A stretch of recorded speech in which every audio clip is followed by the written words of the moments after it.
কথায় আছে বেশি পণ্ডিতের ফল ভালো না। ট্যাঙ্কিটা দেখে অবশ্যই বুঝতে পারছেন পণ্ডিতটা কোথায় হয়েছে। আমাদের কাছে অনেকেই কল করেন, ভাই আমি নিজে নিজে আমার বাইকের কালারগুলো আমরা করব, কি কি প্রোডাক্টগুলো লাগবে একটু বলেন, আমরাও বলে দিই। কিন্তু ভাই এখানে শিক্ষার একটা বিষয় আছে। অনলাইন দেখে যদি কাজ শেখা যাইতো তাহলে আমরা বছর পর বছর ওস্তাদের কাছে কাজ শিখতাম না। তার একটা প্রতিফলন দেখেন কি অবস্থা করছে ট্যাঙ্কিটাকে। যখন কাজ খারাপ হয়ে গেছে তখন আমাদের কাছে পাঠাইছে, ভাই এখন আর কিছু করার নাই, আপনারা কমপ্লিট করে দেন।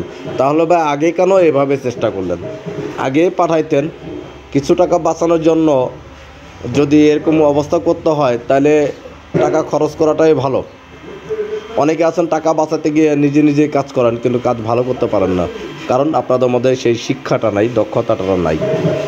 তো এই কাজগুলো থেকে আমরা সবসময় এড়াই চলাটাই ভালো, নাহলে আপনার শখের বাইকটি কিন্তু এভাবে নষ্ট হয়ে যাবে।